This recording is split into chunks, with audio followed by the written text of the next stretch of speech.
السلام عليكم ورحمة الله وبركاته. إن الحمد لله وحده والصلاة والسلام على من لا نبي بعد أما بعد فأعوذ بالله من الشيطان الرجيم. بسم الله الرحمن الرحيم. واتقوا الله الذي تساءلون به والأرحام إن الله كان عليكم رقيبا.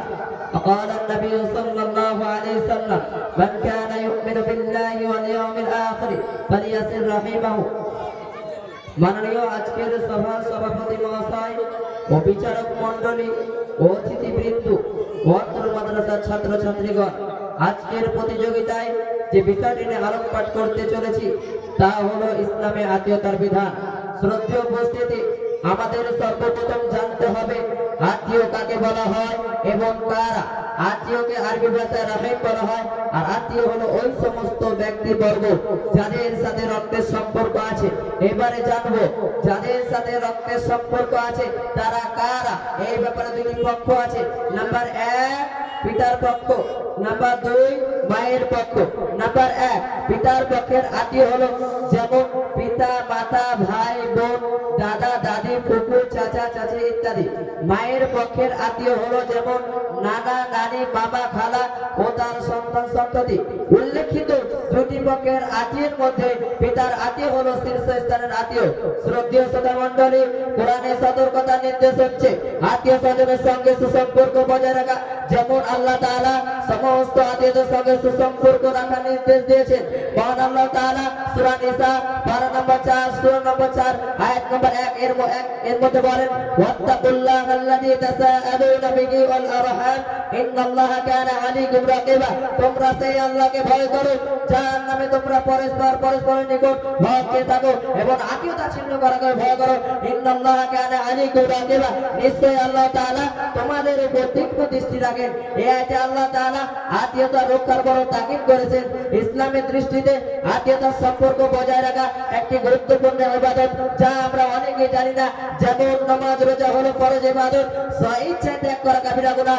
অনুরূপ আত্মীয়তা রক্ষা করা ফরজ, ছিন্ন করা কাবিরা গুনাহ। মহানবী সাল্লাল্লাহু আলাইহি ওয়াসাল্লাম বলেছেন, আন আবি হুরায়রা রাদিয়াল্লাহু তাআলা আনহু আন্না নবী সাল্লাল্লাহু আলাইহি ওয়াসাল্লাম قال من كان يؤمن بالله واليوم الآخر فليصل رحمه। হযরত আবু হুরায়রা বর্ণনা করেন নবী সাল্লাল্লাহু আলাইহি ওয়াসাল্লাম বলেছেন, যে ব্যক্তি আল্লাহ ও কিয়ামতের দিবসের প্রতি ঈমান রাখে সে যেন তার আত্মীয়তা রক্ষা করে। আসুন এবার আলোচনা করি আত্মীয়তা ছিন্নের ব্যাপারে কি হুঁশিয়ারি রয়েছে। আত্মীয়তা ছিন্নের ব্যাপারে মহানবী সাল্লাল্লাহু আলাইহি ওয়াসাল্লাম কঠোর হুঁশিয়ারি দিয়েছেন। মহানবী সাল্লাল্লাহু আলাইহি ওয়াসাল্লাম বলেছেন, লা ইয়াদখুলুল জান্নাতা কাতিউন, আত্মীয়তা ছিন্নকারী জান্নাতে প্রবেশ করবে না। অতএব একজন মুমিনের কর্তব্য আত্মীয়তা রক্ষা করা। যারা আত্মীয়তার সাথে সুসম্পর্ক রাখবে আল্লাহ তাআলা তাদের সাথে সুসম্পর্ক রাখবেন। নবী সাল্লাল্লাহু এই ব্যাপারে হাদিসে কুদসিতে বলা হয়েছে। নবী সাল্লাল্লাহু আলাইহি ওয়াসাল্লাম বলেন, আল্লাহ আত্মীয়তা বন্ধনকে বলেছেন।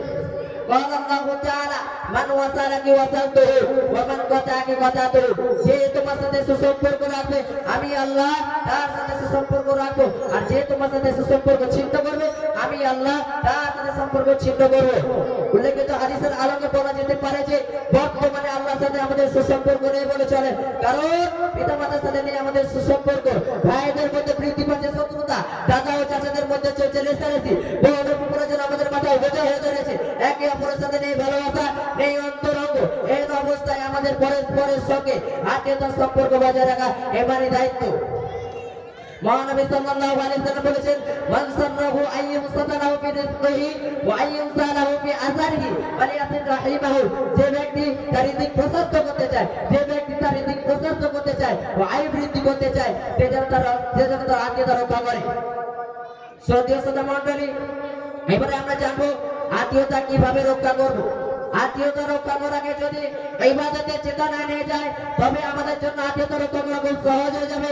আর যদি সামাজিকতার চেতনা নিয়ে যায়, অর্থাৎ সে যদি আত্মীয়তার সম্পর্ক আমার সাথে রাখে তবে আমি রাখবো, তখন আত্মীয়তা রক্ষা করা কঠিন হয়ে যাবে। হযরত আবু হুরায়রা রাদিয়াল্লাহু থেকে বর্ণিত, তিনি বলেন এক ব্যক্তি বলল, আমার আত্মীয় স্বজন আছে, আমি তাদের সঙ্গে আত্মীয়তার সম্বন্ধ রক্ষা করি, কিন্তু তারা আমার সঙ্গে সম্পর্ক ছিন্ন করে। আমি তাদের উপকার করি, কিন্তু তারা আমার অপকার করে। আমি তাদের সঙ্গে সহনশীলতা ব্যবহার করি, আর তারা আমার সঙ্গে মূর্খত আচরণ করে। তখন তিনি বললেন, তুমি যা বললে যদি প্রকৃত অবস্থায় তাই হয়, তাহলে তুমি জানো তাদের উপর গরম ছাই নিক্ষেপ করছো।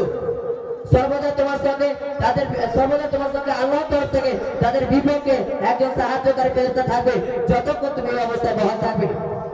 উল্লেখিত হাদিস দ্বারা স্পষ্ট হয় যে যদি কেউ আত্মীয়তা ছিন্ন করার চেষ্টা করে, তবুও তার সঙ্গে আত্মীয়তা রক্ষা করতে হবে।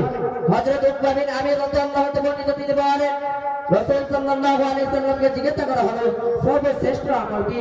তখন তিনি বললেন, আল্লাহু তাআলা সিলমান কথা, আত্মীয়তা বজায় রাখো ওর সঙ্গে যে তোমার সাথে সম্পর্ক ছিন্ন করেছে। একজন উর্দু কবি কতই না সুন্দরভাবে বলেছেন, रिश्ते करवादारी अल्लाह के रिजा का पैगाम है, रिश्ते करवादारी अल्लाह की रिजा का पैगाम है, जो उसे बरकरार रखे जन्नत का रास्ता उसका सलाम है। পরিশেষে আল্লাহর কাছে দোয়া করে, হে প্রভু দয়াময়, তুমি আমাদের সকলকে আত্মীয়তার সুসম্পর্ক বজায় রাখার তৌফিক দান করো। সকলে বলুন আমিন। ওয়া আখির দাওয়ানা আলহামদুলিল্লাহি রাব্বিল আলামিন। আসসালামু আলাইকুম ওয়া রাহমাতুল্লাহি ওয়া বারাকাতুহু। জাযাকাল্লাহু হাসানাল জাযা।